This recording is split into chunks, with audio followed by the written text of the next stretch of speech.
प्रेम क्या है? किसी को पाना या खुद को खो देना? प्रेम क्या है? एक बंधन या फिर मुक्ति? प्रेम क्या है? जीवन या जहर?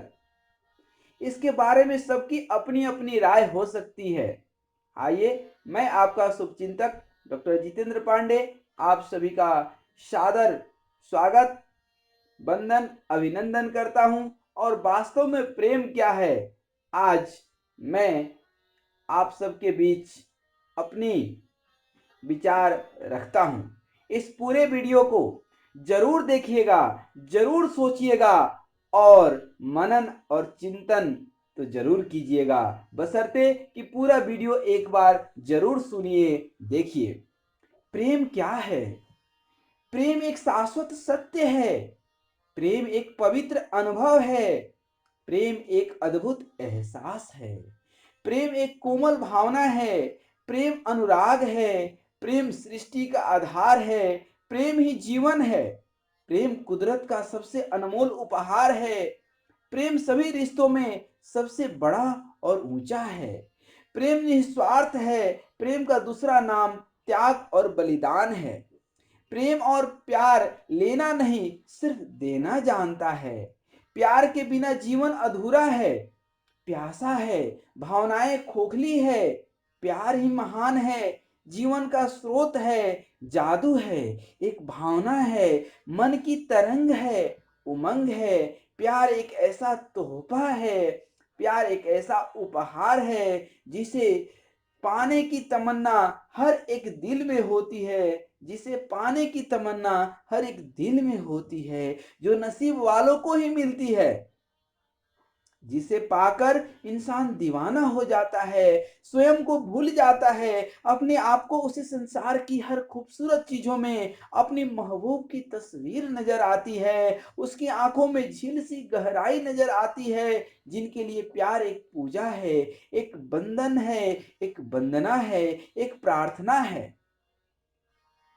आज बहुत से लोग जो गर्लफ्रेंड और बीबी के साथ फोटो खूब बढ़िया पोस्ट करके प्यार जताने की कोशिश क्या करते हैं, काश इस प्रेम को समझ पाते।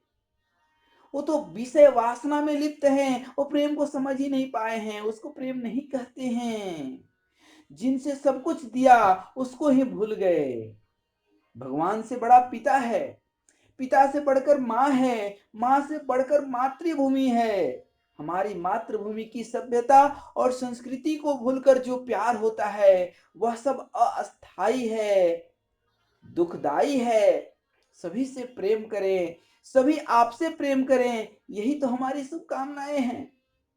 प्रेम प्रेम सभी शास्त्रों का सार है, लेकिन प्रेम सिर्फ उससे करना चाहिए जिससे सेटिस्फेक्शन मिले, जिससे आपको मन की तृप्ति मिले, अनंत खुशी मिले, सिर्फ देने की भावना हो। जैसे कोई किसी व्यक्ति से प्यार करता है तो क्या वह उससे तृप्त है?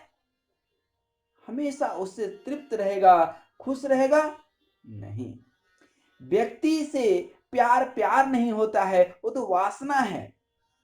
प्यार तो भावनाओं का होता है, दो दिलों का होता है। संसारिक वस्तु से कभी किसी को आज तक तृप्ति नहीं मिली, कभी अनंत खुशी नहीं मिली। आज इतना प्यार हुआ कि मैं सूरजमुखी तू चंद्रमुखी, कुछ ही दिन के बाद चढ़ जा कोठी लगा दे छलांग, तू भी सुखी मैं भी सुखी। ये अनंत खुशी कहाँ रह गई? क्या खुशी नाम रख देने से कोई खुश हो जाएगा? नहीं। परम तृप्ति, अनंत स्नेह सिर्फ अनंत ईश्वर से करने से मिलेगा। प्रेम ईश्वर से करने से मिलेगा। जिस व्यक्ति को स्वयं से प्रेम नहीं है वह किसी और इंसान से और भगवान से क्या प्रेम करेगा? प्रेम त्याग और समर्पण का स्रोत है।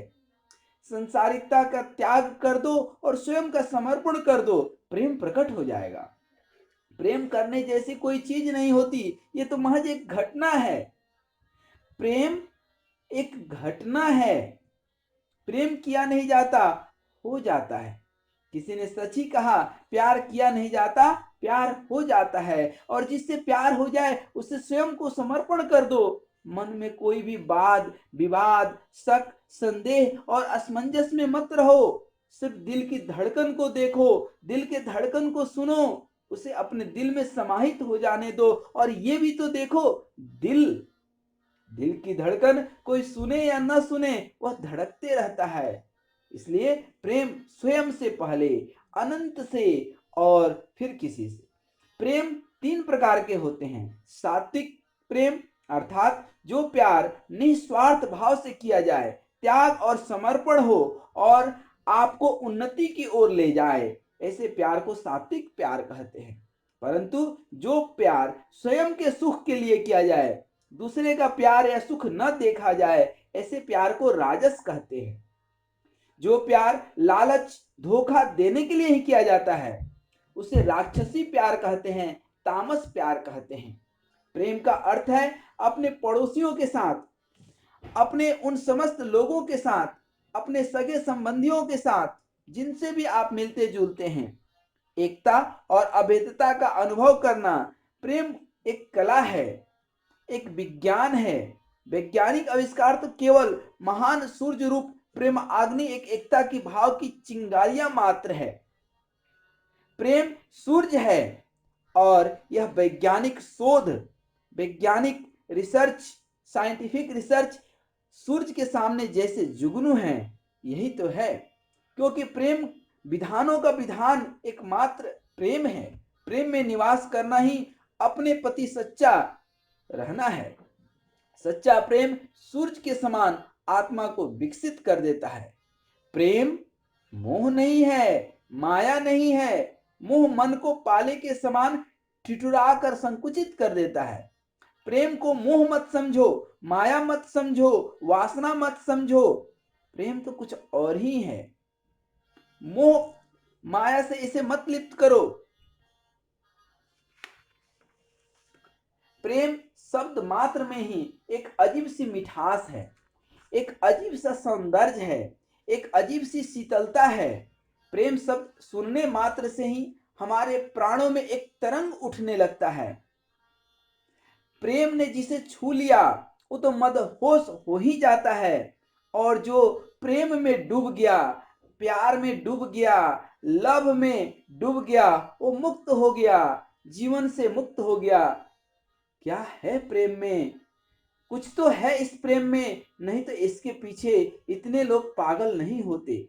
क्या है ऐसा प्रेम में जिसका गुणगान सारे बुद्धों ने, सारे संतों ने किया है? क्या है प्रेम में जो कृष्ण ने किया, राधा ने किया, मीरा ने किया, कबीर ने किया, विवेकानंद ने किया, रामकृष्ण परमहंस ने किया? प्रेम में ऐसा क्या है जो हमें इसकी ओर खींचता है? क्या है प्रेम में जिसके लिए मीरा ने हंसते हंसते जहर पी लिया, जिसके लिए जीसस सूली पर चढ़ गए, जिसके लिए भगवान बुद्ध ने, महावीर ने अनंत यातनाएं और पीड़ा सही? बाइबल कहती है कि जो प्रेम में वास करता है वो परमात्मा में वास करता है।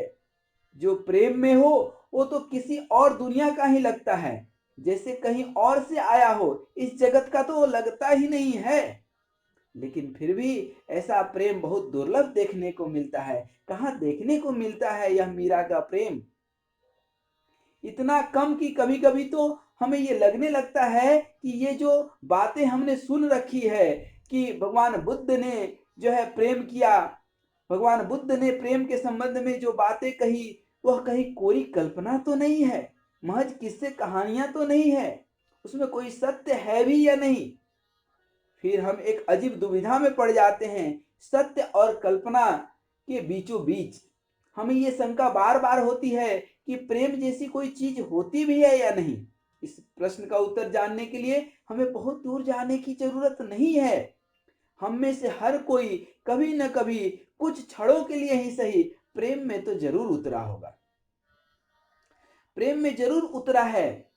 यदि आपसे अचानक कोई पूछे कि आपके जीवन के सबसे सुंदर क्षण कौन से थे, गोल्डन पीरियड कौन सा था, तो आप यही कहेंगे कि वही प्रेम के कुछ क्षण जो हमने, वही प्रेम के कुछ क्षण जो मैंने जिह्वा से सब कुछ कहा था। तो प्रेम जैसा कुछ है इसको हमें सैद्धांतिक रूप से सिद्ध करने की आवश्यकता नहीं है। वो हमारे अंदर है, कुछ ऐसा जो हमें बताता रहता है प्रेम के संबंध में। प्रेम एक रासायनिक प्रक्रिया है जो शरीर में स्वयं घटित होती है, जो हमें प्रेम की प्यास से भर देती है। आपने गौर किया होगा कि लगभग सभी लोग प्रेम में डूबते हैं कभी न कभी। फिर उन्हें तथाकथित कई बार धोखे भी मिलते हैं और वे प्रेम से तौबा कर लेते हैं, कसम खा लेते हैं कि अब प्रेम गली में दोबारा नहीं जाएंगे। प्रेम गली अति साकरी, तामे दोम न समाये। उसमें प्रेम और संदेह दोनों कैसे समाएंगे? नहीं। कई बार भोजन से भी पेट खराब हो जाता है। इसका मतलब ये नहीं होता है कि हम भोजन करना ही छोड़ देते हैं, नहीं, सतर्क हो जाते हैं। प्रेम भी ठीक वैसा ही है। प्रेम में धोखा मिल गया, इसका मतलब ये नहीं कि हम प्रेम करना ही छोड़ देंगे, लव करना छोड़ देंगे, नहीं। कसम मत खाइए कि प्रेम नहीं करेंगे। आपके जीवन का निष्कर्ष ये होता है कि प्रेम दुख देता है, पीड़ा देता है, एक छलावा है, एक मृग मारीचिका है जो दूर से बड़ा सुहावना दिखता है, मधुर दिखता है, लेकिन अंदर ही अंदर बहुत कड़वा होता है। ऐसे लोगों की संख्या बहुत बड़ी है जिन्होंने प्रेम के संबंध में ये अपने मन में निर्णय बना लिए हैं, ये राय बना लिए हैं, यह विचार बना लिए हैं और इसके साथ ही वह जीवन जीते हैं कि प्रेम एक धोखा है, प्रेम में निगेटिविटी है। और इसका परिणाम क्या हुआ? जरा उन्हें देखें, वे कितने बेजान लगते हैं। जिस इंसान के अंदर प्रेम नहीं होगा वह तो एक मरुभूमि लगेगा, वह एक बंजर भूमि लगेगा, वह उपजाऊ लगेगा ही नहीं, उसके चेहरे पे कभी प्रसन्नता होगी ही नहीं जिसके अंदर प्रेम नहीं होगा। और जब प्रेम नहीं होगा तो घृणा तो स्वयं भर जाएगी। उनके व्यक्तित्व में कोई मिठास नहीं होगा, जीवन में कोई संगीत नहीं होगा, कोई नृत्य नहीं होगा, जीवन एक बोझिल सा होगा, जीवन वो ढो रहे होंगे, जीवन जी नहीं रहे होंगे, जीवन वो एंजॉय नहीं कर रहे होंगे। यही इस बात का सबूत है कि जो प्रेम से बचता है, जो प्रेम से चुकता है, वह सब कुछ जीवन में चुक जाता है। जो प्रेम से डरकर भाग जाता है वह एक प्रकार से आत्महत्या कर लेता है। आत्महत्या यानी आत्मा की हत्या कर लेता है, क्योंकि आत्मा को प्रेम चाहिए, दिल को प्रेम चाहिए। फिर वह व्यक्ति प्राणहीन हो जाता है। शरीर भले जीवित रहे लेकिन आत्मा मर जाती है, क्योंकि प्रेम नहीं है उसके अंदर, प्यार नहीं है उसके अंदर, लव नहीं है। इसलिए प्रेम से डरना अपनी मृत्यु का आमंत्रण देना है। लेकिन यहाँ यह प्रश्न उठता है कि आखिर लोग प्रेम से डरते क्यों हैं, प्रेम से भागते क्यों हैं, प्यार शब्द से उनको चिढ़ क्यों है, वे प्रेम से इतनी जल्दी नीरस कैसे हो जाते हैं, थक कैसे जाते हैं। जिसको आज बोल रहे थे कि तू चंद्रमुखी मैं सूरजमुखी, उसी को कल होकर बोलते हैं चढ़ जा कोठे लगा दे छलांग, तू भी सुखी मैं भी सुखी। यह प्रेम कैसे थक जाता है? और इसी प्रश्न के उत्तर में प्रेम का रहस्य छिपा हुआ है। हम प्रेम से भागते क्यों हैं? प्रेम दरअसल अहंकार का विसर्जन है। अहंकार मर जाता है, अहम मर जाता है। जब आप प्रेम किसी से करते हैं तो आप नहीं होते हैं। जब आप प्रेम में होते हैं तो किसी के तो धीरे धीरे आपका जो व्यक्तित्व है, आपकी जो आइडेंटिटी है, आपकी जो पहचान है, आपका जो अहंकार है, जो आप बोलते हैं कि मैं ये मैं वो, सब धीरे धीरे तिरोहित होने लगता है, खत्म होने लगता है। और खत्म कहाँ होता है? आप जिससे प्रेम करते हैं उसको समर्पण कर देते हैं। और यही प्रेम का सबसे बड़ा भय है। दरअसल अहम शब्द को हमें बड़े गहराई से समझने की जरूरत है। आमतौर पर अहम का अर्थ घमंड होता है, अहंकार होता है, फिर स्वार्थ, ये सारे अर्थ अहम को परिभाषित करते हैं। लेकिन अहम इन सबसे बहुत गहरी चीजें है। अहम का मतलब है मैं। जब तक आप अपने आप को किसी भी चीज से जोड़कर देखते हैं कि आप हिंदू हैं, आप मुस्लिम हैं, या भारतीय हैं, या अमेरिकन हैं, या किसी एक संस्था के कर्मचारी हैं, ये सारी पहचानें आपको मैं पैदा करती है, अहंकार पैदा करती है। आप किसी ना किसी रूप में अपने आप को परिभाषित करते हैं। आप किसी के पिता हैं या पति हैं या पुत्र हैं या बेटी हैं या पत्नी हैं या आप व्यवसायी हैं, शिक्षक हैं। आप किसी न किसी चीज से अपने आप को एक पहचान देते हैं, एक नाम देते हैं, और ये सारी पहचान, ये सारे नाम आपके स्व को पैदा करता है, आपके अहंकार को पैदा करता है, मजबूत करता है।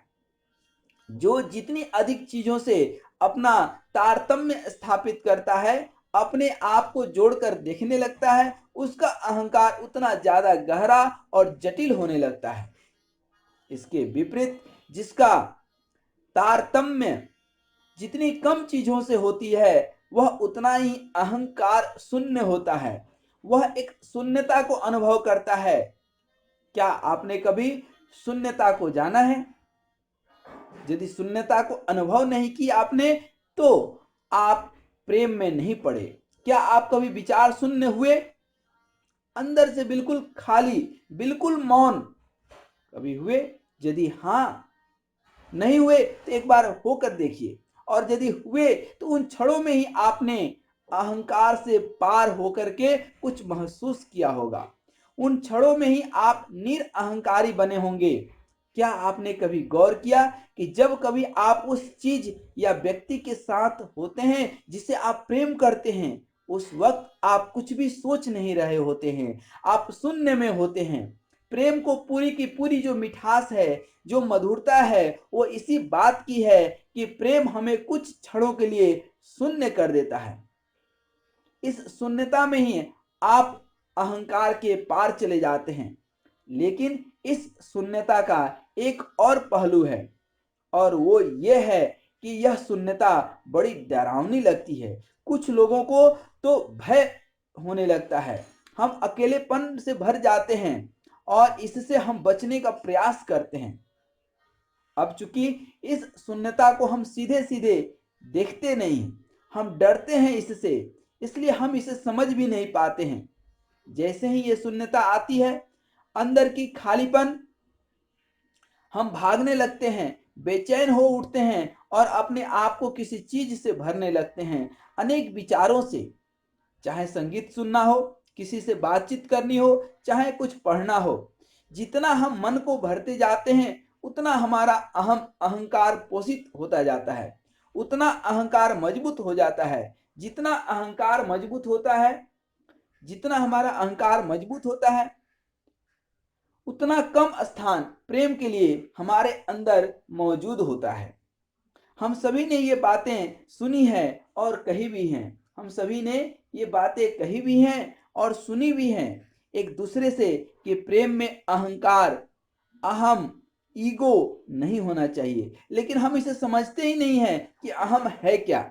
अहम है किसी भी चीज से अपने आप को भर लेना, किसी भी चीज से। और अहम से मुक्ति का सीधा सा अर्थ है शून्य में प्रवेश करना, जीरो, जीरो थॉट। जब आप बिल्कुल मौन होते हैं, अंदर एक भी तरंग नहीं होती है किसी भी विचार की, किसी भी भाव की। आप जब बिल्कुल खाली होते हैं अंदर से, बस वही है अर्थ अहम से मुक्त होने का। जब तक हम इस शून्यता को आत्मसात नहीं कर लेते, तब तक तो प्रेम पीड़ा ही देगा। तथाकथित प्रेमी हमेशा एक विरोधाभास में फंसे होते हैं। इसे ध्यान से समझिए। आप किसी से क्यों प्रेम करते हैं? अपने आप से पूछिए। आप प्रेम करते हैं क्योंकि आप अपने आप से बचना चाह रहे हैं, आप खाली हैं, डरे हुए हैं अपने आप से, तो किसी और से अपने आप को भरना चाहते हैं। अब जितना आप अपने खालीपन से डरेंगे, जितना आप अपने आप को किसी चीज से भरेंगे, उतना आप अहंकार से भरते जाएंगे, उतना आप अहंकार का चोला ओढ़ते जाएंगे, और जितने खाली होंगे उतने प्रेमी होंगे। अर्थात अहंकार और प्रेम दोनों एक साथ कभी नहीं होगा। अहंकार जितना ज्यादा होगा, प्रेम उतना कम होगा। तो लोग जब किसी से प्रेम करते हैं, तो आमतौर पर होता तो यही है कि उस व्यक्ति से वे अपने खालीपन को लगातार भरते रहते हैं। और प्रेम क्या है? प्रेम है खाली हो जाना, और खुद खाली हो नहीं पाते हैं, और जब खाली नहीं हो पाते हैं तो प्रेम है अगले व्यक्ति में डूब जाना। प्रेम है सामने वाले में, अपनी प्रेमिका में स्वयं को विसर्जित कर देना, स्वयं को समर्पित कर देना। हम क्या कर रहे होते हैं? हम सामने वाले को अपने अंदर डुबो रहे होते हैं, सामने वाले से अपने आप को भर रहे होते हैं। करना है सामने वाले में अपने आप को खाली, सामने वाले में अपने आप को उड़ेल देना है, प्रेम विलीन हो जाना सामने वाले में, इतना कि आप बचे ही ना, स्वयं को 100% समर्पण कर दिए। न वस्त्र का ध्यान है, न शब्दों का ध्यान है, बस आप एक शून्य बन जाएं। प्रेम का अर्थ ही है शून्य हो जाना। लेकिन हम उल्टी दिशा में चल रहे हैं, होना है खाली और बस भरे जा रहे हैं हम अपने आप को अहंकार से। तो इसमें आश्चर्य क्या है कि हमें पीड़ा ही तो मिलेगी। इस तरह का प्रेम जहां समर्पण ही ना हो, तो वहां हमें आज न कल धोखा ही मिलेगा। जो उल्टी दिशा में चल रहा हो, जो नदी के विरोध में चल रहा हो, उसे तो पीड़ा ही होगी। तो पीड़ा कभी प्रेम से नहीं आती, पीड़ा हमारी नासमझी से आती है। आपने ये शायद शेर जरूर सुना होगा, ये इश्क नहीं आशा, बस इतना समझ लीजिए एक आग का दरिया है और डूब के जाना है। एक तो आग का दरिया और उसमें भी डूबना है। हम तो पानी में भी डूबने की हिम्मत नहीं कर पाते हैं, ये आग की दरिया में कैसे डूबेंगे? और फिर डूब करके आगे निकलना है। एक तो डूबना है और वो भी आग में। ये इश्क नहीं आशा है। जो डूब पाएगा इस आग में, वो देखेगा इस आग में नष्ट कुछ भी नहीं होता। प्रेम की अग्नि में जो कुछ सच्चा है, जो कुछ उचित है, वो कभी नहीं जलता। बस जो कचरा है, ना समझी का कचरा, हमारे भ्रमों का कचरा, भ्रांतियां हैं जो, वह जल जाता है। जो हमने प्रेम के ऊपर अपने अर्थ, अपने मायने थोपे हुए हैं जबरदस्ती के, वे जल जाते हैं। और जब ये सब जल जाते हैं तो जो बचता है वही प्रेम होता है। आग की दीक्षा ली थी जॉन ने, आग से गुजरे थे इसलिए जान पाए कि प्रेम क्या होता है। किसी सूफी फकीर ने कहा है कि तुझ हरजाई की बाहों में और प्रेम प्रीत की राहों में मैं सब कुछ बैठी हार गई, मैं सब कुछ बैठी हार गई। सब कुछ ही तो हार देना होता है, हार जाना है। जीतने की भाव नहीं होना चाहिए। जो कुछ भी है अहम को हार गए। याद रखिए, सब कुछ हारने का अर्थ है बाहरी चीजों से नहीं, दुनिया की चीजों से नहीं। जो वैराग्य है, ये जो त्याग है, जो अहंकार का है, अंदर का है, अपनी सारी पहचान का है।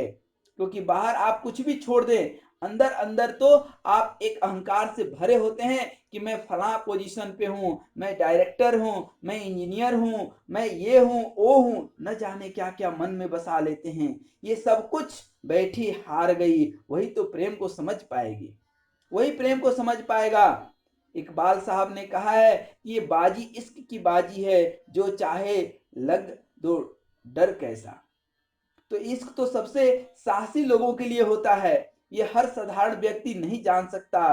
क्षमता सभी में होती है, लेकिन हर आदमी इसको नहीं जान सकता। इस ऊर्जा को, इस क्षमता को सही दिशा में ले जाने का साहस, समझ, मार्गदर्शन बहुत जरूरी होता है। सब कुछ हारना होता है बिना डर का, बिना भय का। जब आप ये बाजी लगा रहे होते हैं तो ये सोच नहीं रहे होते हैं कि अब सब कुछ लगा दिया है, अब कुछ मिलेगा। ये जो आशा है कुछ वापस पाने की, इसकी भी बाजी लगानी है, इसकी भी दांव लगानी है। ये जो छुपी छुपी सी हमारे अंदर एक आस बची है, एक श्वास बची है, इनको भी त्याग देना होता है। क्योंकि आप सब कुछ दांव पर लगा भी दें, तब भी आप ये आशा तो बचा ही लेते हैं कि हम त्यागी कहलाए। इसको भी त्याग देना है। तो सब कुछ का अर्थ है सब कुछ, इतना शून्य हो जाना कि बस आप ही हैं, बस सामने वाला ही है, आप खत्म हो गए। रांझा रांझा कर दी ओ मैं आपे रांझा होई। बस फिर रांझा ही बचता है, हीर बचती ही कहाँ है। रांझा रांझा कर दी वे मैं आपे रांझा होए। आप तो स्वयं गायब हो गए, रांझा हो गए। जब तक हीर रांझा ही न बन जाए, जब तक हीर रांझा न बन जाए और रांझा हीर न बन जाए, तब तक प्रेम हुआ ही नहीं। ये बड़े प्यारे शब्द हैं, बड़े सुंदर गीत हैं। जिन्होंने जाना, किसी हीर ने जाना होगा, जिसकी आत्मा से ये महासंगीत, ये बेजोड़ अद्वितीय काव्य हमारे पास आया। गोपियों ने भी कृष्ण में अपने आप को विलीन कर दिया, और ये विलीन होना ही प्रेम का पहला लक्षण है। जो विलीन होने लगा वो जान लिया कि प्रेम क्या है। जो विलीन नहीं हुआ, जो समर्पित नहीं हुआ, जिसने अपने आप को बचा लिया, जो सुरक्षा में जीने लगा, जो डर से भागने लगा, जो अपने आप को विसर्जित करने की हिम्मत नहीं कर पाया, वो प्रेम को कभी नहीं समझ पाएगा। बस आपने प्रेम को जाना या नहीं, इसका सीधा सा एक लक्षण है कि आप शून्य हो गए। लगा दी बाजी अपने अहम की, अपने अहंकार की। जो जीत गए तो बात ही क्या, हारे भी तो बाजी मात नहीं। जिसने स्वयं की बाजी लगा दी वो न तो जीतता है न हारता है, वो तो हार जीत के पार हो जाता है। प्रेम हार जीत के पार होता है। जिसने स्वयं को दांव लगा दिया वो जीतेगा कैसे? वहां जीतने वाला है ही कहां, वो हारेगा भी कैसे, क्योंकि हारने वाला भी कहाँ है। तो आइए उतरिए इस प्रेम में, उतरिए इस शून्यता में, फिर आप जानेंगे कि अनंत आनंद क्या है, प्रेम क्या है। ओशो भी कहते हैं कि प्रेम आपसे वो ले लेता है जो आपका था ही नहीं, अर्थात अर्थात अहंकार लेकर आप पैदा नहीं हुए। तो प्रेम आपसे अहंकार को छीन लेता है और आपको वह दे देता है जो आपके पास सदैव था, सदैव हमेशा से मौजूद था। और बस वो जो मौजूद था उसी का नाम आनंद है, उसी का नाम आनंद है। तो आइए, कितनी करुणा, कितने संदेश पथ में पीछ बिछ जाते बन पराग, गाता प्राणों का तार तार, गाता प्राणों का तार तार, अनुराग भरा उन्माद राग, आंसू लेते वे पथ पखार, जो तुम आ जाते एक बार, जो तुम आ जाते एक बार। हंस उठते पल में आर्द्र नयन, धुल जाता होठों से विषाद, छा जाता जीवन में बसंत, लुट जाता चिर संचित विराग। आंखें देती सर्वस्व वार, जो तुम आ जाते एक बार। कितनी बार तुम्हें देखा पर आंखें नहीं भरी, सीमित उर में चीर असीम सौंदर्य समा न सका, बिन मुग्ध बेसुध कुरंग मन रोके नहीं रुका। यूं तो कई बार पी पी कर जी भर गया छका, एक बूंद थी किंतु थी नहीं जिसकी तृष्णा नहीं मरी, कितनी बार तुम्हें देखा पर आंखें नहीं भरी। शब्द रूप रसगंध तुम्हारी कण कण में बिखरी, मिलन साज की लाज सुनहरी, उषा बन निखरी। हाय गुथने के ही क्रम में कलिका खिली झरी, भर भर हारी किंतु रह गई रीति ही गगरी। कितनी बार तुम्हें देखा पर आंखें नहीं भरी, पर आंखें नहीं भरी, आंसू लेते हुए पखार, जो तुम आ जाते जीवन में एक बार, जो तुम आ जाते जीवन में एक बार। थैंक यू, बहुत बहुत धन्यवाद। नमस्कार। आप सदा स्वस्थ रहें, मस्त रहें, मुस्कुराते रहें और प्रेम से भरे रहें। नमस्कार, धन्यवाद।